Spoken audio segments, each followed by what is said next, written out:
إن الذين كفروا لن تغني عنهم أموالهم ولا أولادهم من الله شيئا وأولئك هم وقود النار كداب آل فرعون والذين من قبلهم كذبوا بآياتنا فأخذهم الله بذنوبهم والله شديد العقاب۔ کافروں کو ان کے مال، ان کی اولاد اللہ تعالیٰ کے عذاب سے چھڑانے میں کچھ کام نہیں آئیں گے، اور یہ جہنم کا ایندھن ہے۔ جیسا کہ آل فرعون کا حال ہوا اور ان کا جو ان سے پہلے تھے، انہوں نے ہماری آیتوں کو جھٹلایا، پھر اللہ تعالیٰ نے بھی انہیں ان کے گناہوں پر پکڑ لیا، اور اللہ تعالیٰ سخت عذاب دینے والا ہے۔ قل للذین کفروا ستغلبون وتحشرون إلى جہنم وبئس المہاد۔ قد كان لكم آية في فئتين التقتا فئة تقاتل في سبيل الله وأخرى كافرة يرونهم مثليهم رأي العين والله يؤيد بنصره من يشاء إن في ذلك لعبرة لأولي الأبصار۔ زين للناس حب الشهوات من النساء والبنين والقناطير المقنطرة من الذهب والفضة والخيل المسومة والأنعام والحرث ذلك متاع الحياة الدنيا والله عنده حسن المآب۔ قل أنبئكم بخير من ذلكم للذين اتقوا عند ربهم جنات تجري من تحتها الأنهار خالدين فيها وأزواج مطهرة ورضوان من الله والله بصير بالعباد۔ کافروں سے کہہ دیجئے کہ تم عنقریب مغلوب کیے جاؤ گے اور جہنم کی طرف جمع کیے جاؤ گے، اور جہنم بہت برا ٹھکانہ ہے۔ یقیناً تمہارے لیے عبرت کی نشانی تھی ان دو جماعتوں میں جو آپس میں لڑ گئی تھی۔ ایک جماعت تو اللہ تعالیٰ کی راہ میں لڑ رہی تھی اور دوسرا گروہ کافروں کا تھا، اور وہ انہیں اپنے آنکھوں سے اپنے سے دگنا دیکھتے تھے، اور اللہ تعالیٰ جسے چاہے اپنی مدد سے طاقتور کرتا ہے۔ یقیناً اس میں آنکھوں والوں کے لیے بہت بڑی عبرت ہے۔ مرغوب چیزوں کی محبت لوگوں کے لیے بہت مزین کر دی گئی ہے، جیسے کہ عورتیں اور بیٹے، سونے چاندی کے جمع کیے جانا، خزانے اکٹھے کرنا، نشاندار گھوڑے، چوپائے اور کھیتی۔ یہ سارا کا سارا دنیا کا سامان ہے، اور سب سے اچھا ٹھکانہ اور لوٹنے کی جو جگہ ہے وہ اللہ تعالیٰ کے پاس ہے۔ اللہ کہہ رہے ہیں اگلی آیت میں کہ اے محمد آپ ان سے کہہ دیجئے کہ کیا میں تمہیں اس سے بہت ہی بہتر چیز کے بارے میں بتاؤں؟ تقوی والوں کے لیے ان کے رب تعالیٰ کے پاس جنتیں ہیں جس کے نیچے نہریں بہہ رہی ہیں، جس میں وہ ہمیشہ رہیں گے، اور پاکیزہ بیویاں ہیں، اور اللہ تعالیٰ کی رضامندی ہے۔ سب بندے اللہ تعالیٰ کی نظر میں ہیں۔ الذین یقولون ربنا اننا آمنا فاغفر لنا ذنوبنا وقنا عذاب النار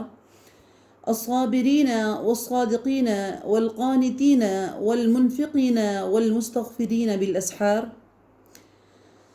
اللہ تعالیٰ کہہ رہے ہیں کہ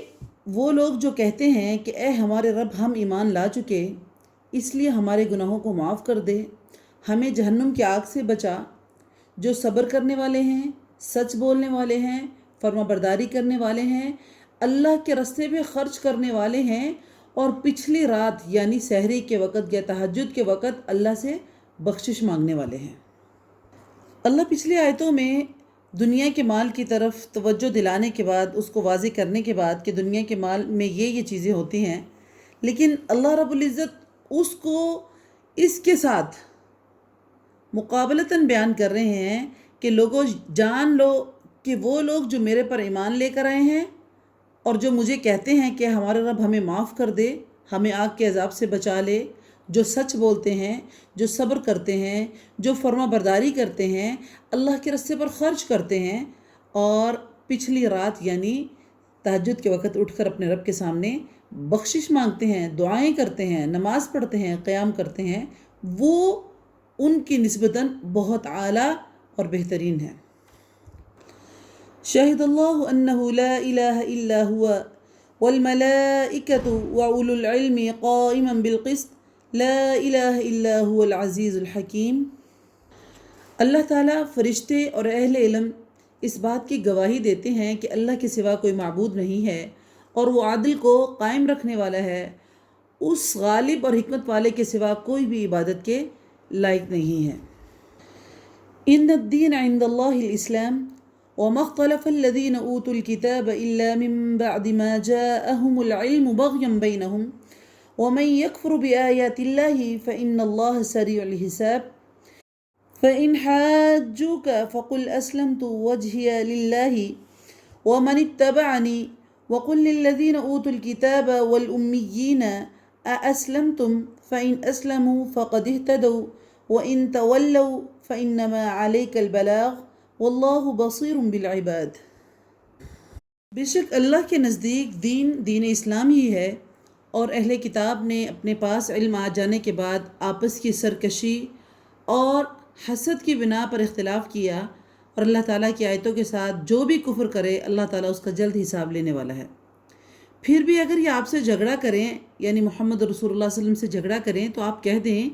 کہ میں اور میرے تابع داروں نے اللہ تعالیٰ کے سامنے اپنا سر تسلیم خم کر لیا ہے۔ اور اہل کتاب سے اور ان پڑھ لوگوں سے کہہ دیجئے کہ کیا تم بھی اطاعت کرتے ہو؟ بس اگر یہ تابع دار بن جائیں تو یقیناً ہدایت والے ہیں، اور اگر یہ روگردانی کریں تو آپ پر صرف پہنچا دینا ہے، اللہ اپنے بندوں کو خوب دیکھ رہا ہے۔ ان الذين يكفرون بآيات الله ويقتلون النبيين بغير حق ويقتلون الذين يأمرون بالقسط من الناس فبشرهم بعذاب أليم أولئك الذين حبطت أعمالهم في الدنيا والآخرة وما لهم من ناصرين۔ بے شک جو لوگ اللہ تعالیٰ کی آیتوں سے کفر کرتے ہیں اور نبیوں کو ناحق قتل کر دیتے ہیں، اور جو لوگ عدل اور انصاف کی بات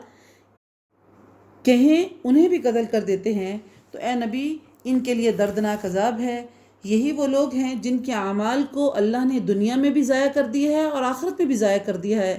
اور ان کا اللہ کے پاس کوئی مددگار نہیں ہوگا۔ یعنی ان کی سرکشی اور بغاوت اس حد تک پہنچ چکی تھی کہ صرف نبیوں کو ناحق قتل ہی نہیں کرتے تھے، بلکہ یہ ان لوگوں کو بھی قتل کر ڈالتے تھے جو انصاف اور حق کی بات کرتے تھے، یعنی جو مومنین تھے، مخلصین تھے، لوگوں کو اچھائی کا حکم دیتے تھے، برائی سے روکتے تھے۔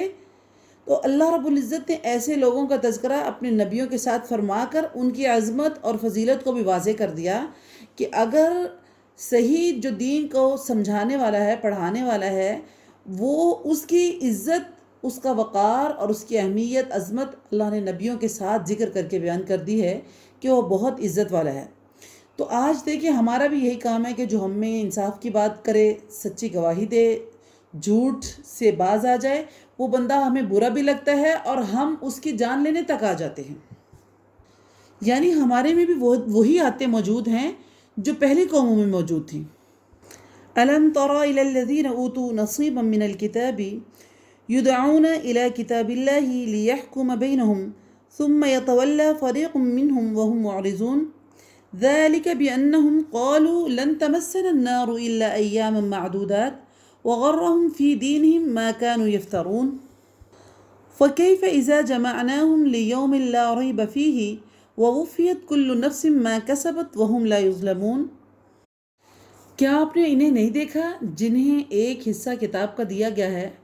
وہ اپنے آپس کے فیصلوں کے لیے اللہ تعالیٰ کی کتاب کی طرف جو بلائے جاتے ہیں کہ یعنی آؤ اپنا فیصلہ اللہ کی کتاب میں سے کرو، تو پھر بھی ایک جماعت جو ہے ان میں سے منہ پھیر لیتی ہے۔ اس کی وجہ کیا ہے؟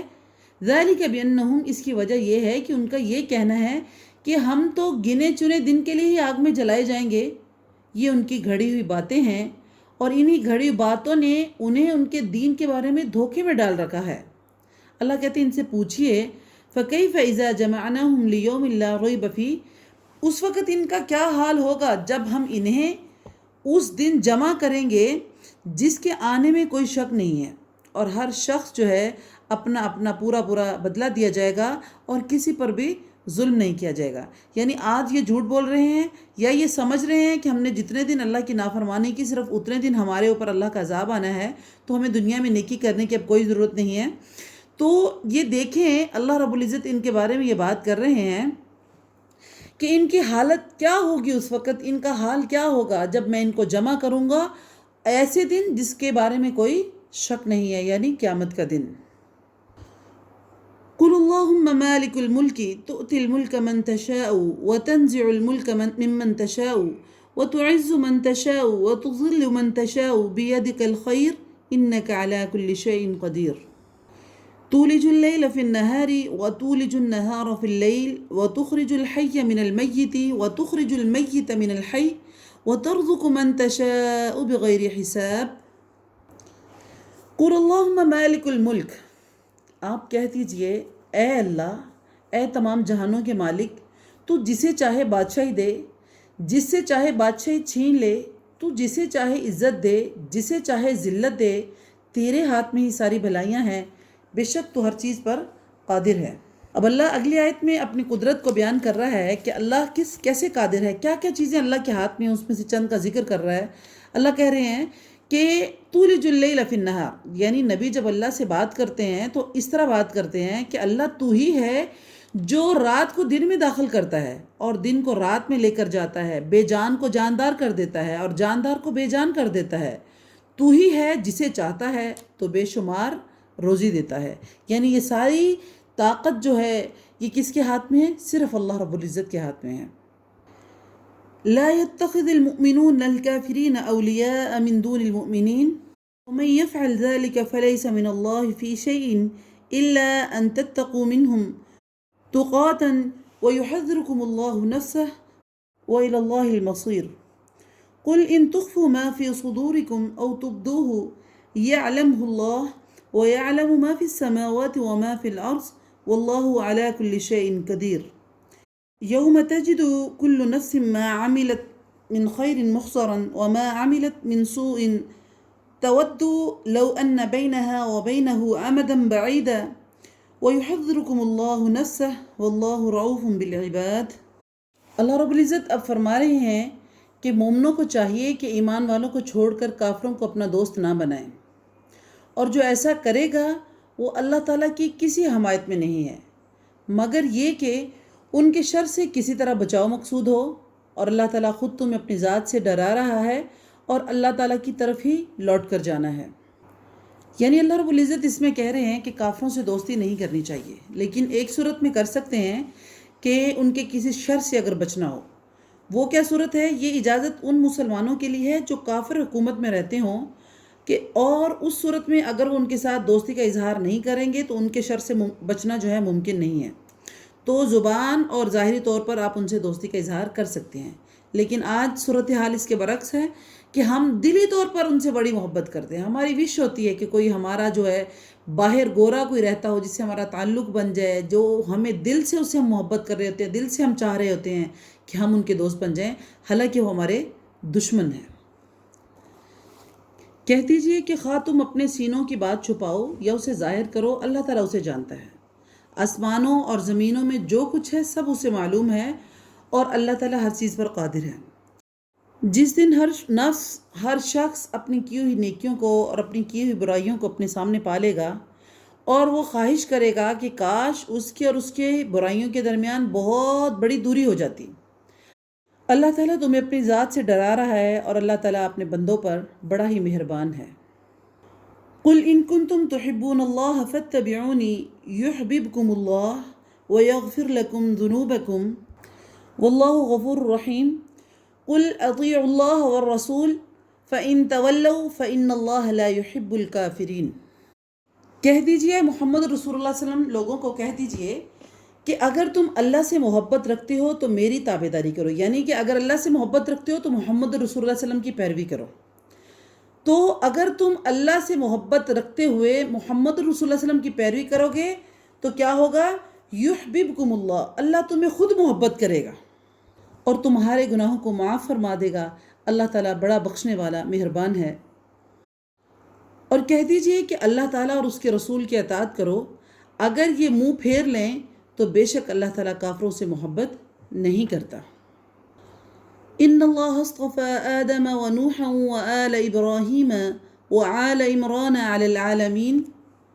ذریة بعضها من بعض واللہ سمیع علیم۔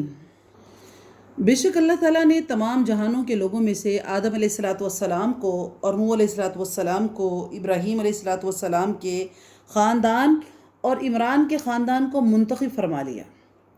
یعنی انبیاء علیہ السلام کے خاندانوں میں دو عمران ہوئے، ایک حضرت موسیٰ اور ہارون علیہ الصلاۃ والسلام کے والد اور دوسرے حضرت مریم علیہ السلام کے والد۔ اس آیت سے مراد دوسرے عمران مراد ہیں، اور اس کے خاندان کو بلند درجہ حضرت مریم علیہ السلام اور ان کے بیٹے حضرت موسیٰ علیہ السلام کی وجہ سے حاصل ہوا۔ اور حضرت مریم کی والدہ کا نام مفسرین نے حنہ لکھا ہے۔ اس آیت میں اللہ رب العزت نے آل عمران کے علاوہ مزید 3 خاندانوں کا ذکر فرمایا ہے کہ جن کو اللہ تعالیٰ نے اپنے وقت میں جہانوں پر فضیلت عطا فرمائی۔ ان میں سب سے پہلے حضرت آدم علیہ الصلاۃ والسلام ہیں، جنہیں اللہ نے اپنے ہاتھ سے بنایا اور ان میں اپنی طرف سے روح پھونکی، اور پھر انہیں مسجود ملائک بنایا، یعنی ملائکہ سے، فرشتوں سے سجدہ کروایا، اسماء کا علم انہیں عطا کیا، انہیں جنت میں رہائش دی، اور بعد میں انہیں پھر دنیا میں بھیج دیا گیا۔ اس میں بھی اللہ کی بہت ساری حکمتیں تھیں۔ دوسرے حضرت نوح علیہ الصلاۃ والسلام ہیں، انہیں اس وقت اللہ نے رسول بنا کر بھیجا جب لوگوں نے اللہ کو چھوڑ کر بتوں کو معبود بنا لیا تھا۔ اللہ نے انہیں لمبی عمر عطا کی اور انہوں نے اپنی قوم کو 950 سال تبلیغ کی، لیکن چند افراد کے سوا کوئی بھی ایمان نہیں لے کر آیا، اور آخر ان کی بددعا سے اہل ایمان کے علاوہ دوسرے تمام لوگوں کو غرق کر دیا گیا۔ تیسرا، آل ابراہیم کو یہ فضیلت عطا کی کہ ان میں انبیاء کا سلسلہ قائم کیا۔ بہت سارے پیغمبر حضرت ابراہیم علیہ الصلاۃ والسلام کی اولاد میں سے ہیں، اور حتیٰ کہ کائنات میں سب سے افضل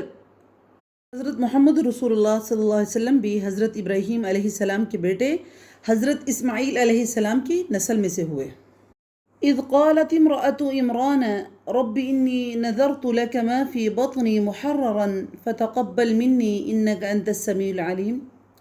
فلما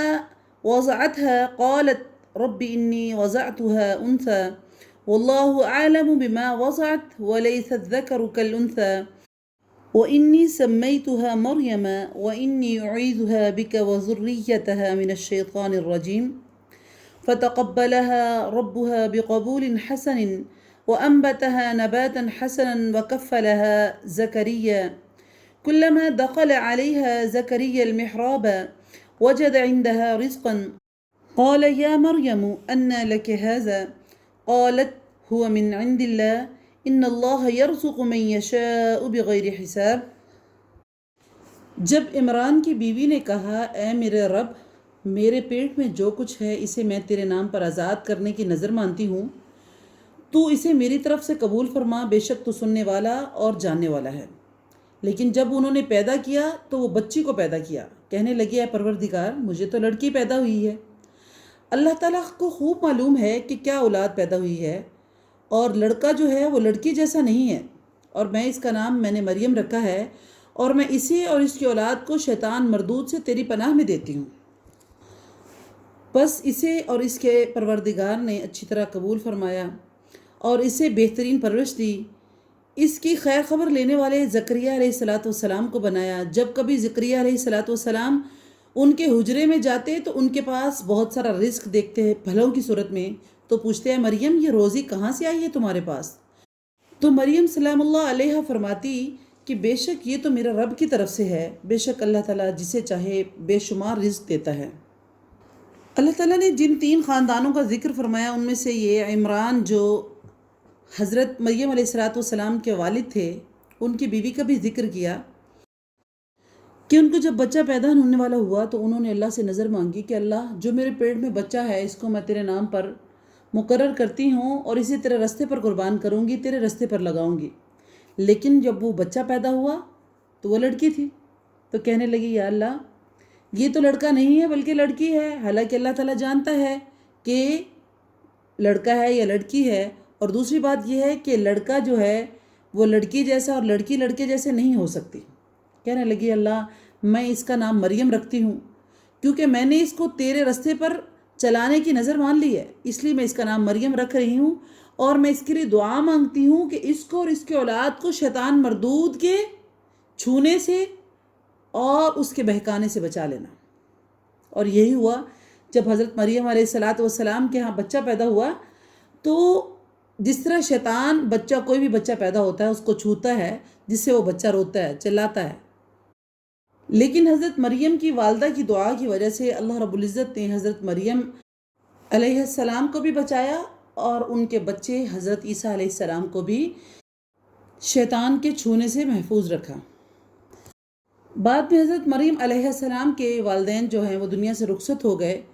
تو ان کی کفالت جو ہے ان کے خالو حضرت زکریا علیہ السلام کے ہاتھ میں آ گئی۔ اور جب حضرت مریم اپنے خالو کے ساتھ جہاں رہتی تھی تو ایک دن وہ ان کے پاس ان کے محراب میں آئے، یا وہ کمرے یا حجرے میں آئے جس میں وہ رہتے تھے، تو انہوں نے آ کے دیکھا کہ مریم کے پاس طرح طرح کے پھل پڑے ہوئے اور بے موسم کے پھل پڑے ہوئے۔ تو پوچھا مریم یہ پھل کہاں سے آئے؟ کیونکہ مریم علیہ السلام تو گھر سے باہر نہیں جاتی تھی۔ تو کہنے لگی یہ میرے اللہ کی طرف سے ہے۔ اور حضرت زکریا علیہ السلام کے پاس اولاد نہیں تھی، وہ بوڑھے ہو چکے تھے، لیکن جب انہوں نے وہاں پر دیکھا کہ مریم کو میرا رب بغیر موسم کے اگر پھل دے سکتا ہے تو زکریا اللہ تجھے بوڑھا یا تیری بیوی کے بانجھ ہونے کے باوجود تجھے اولاد کیوں نہیں دے سکتا؟ اور وہیں کھڑے کھڑے حضرت زکریا علیہ السلام نے اللہ سے دعا کی کہ اللہ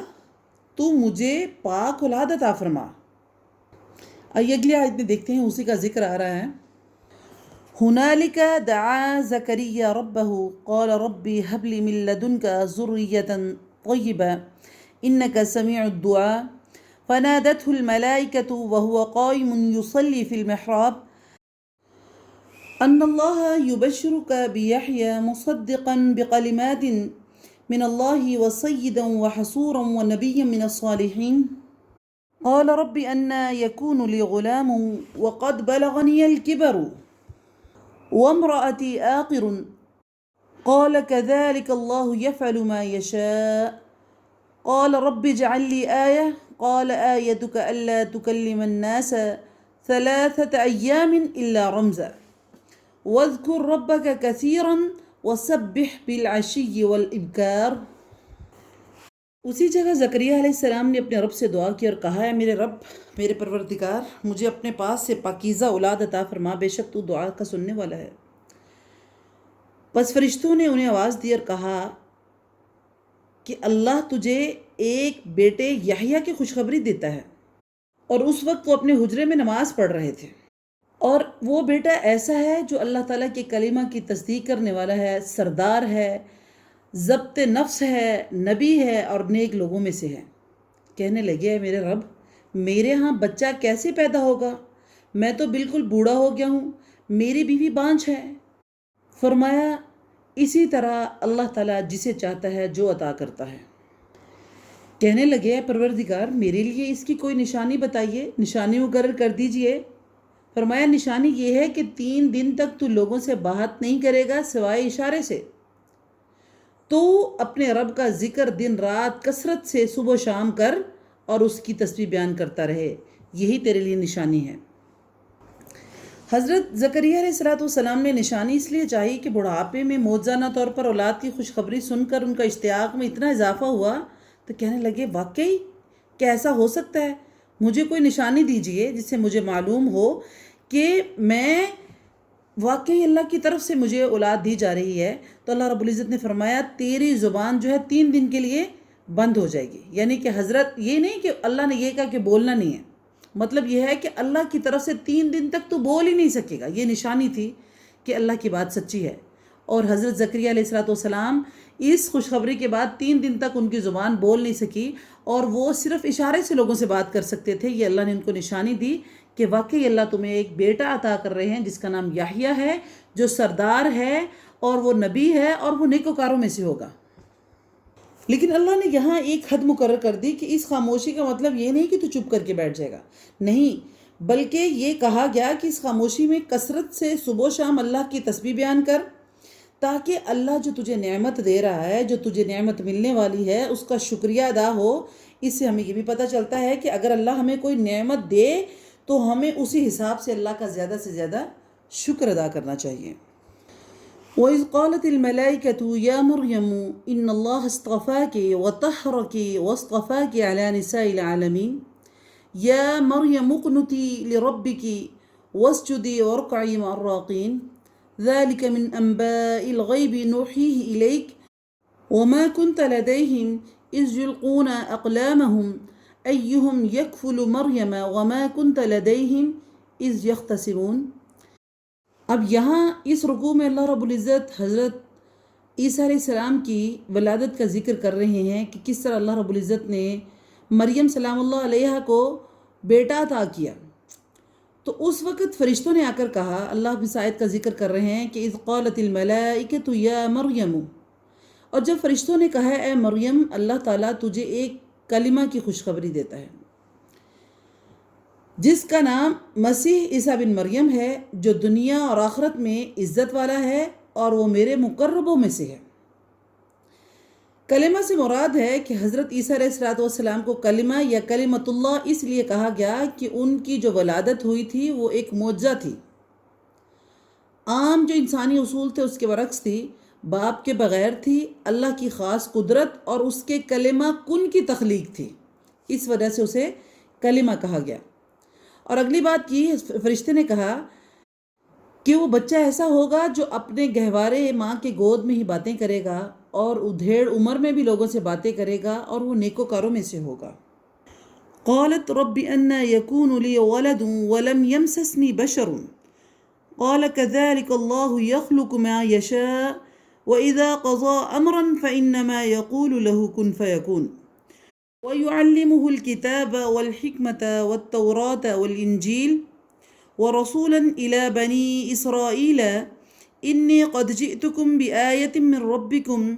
أني أخلق لكم من الطين كهيئة الطير فانفخ فيه فيكون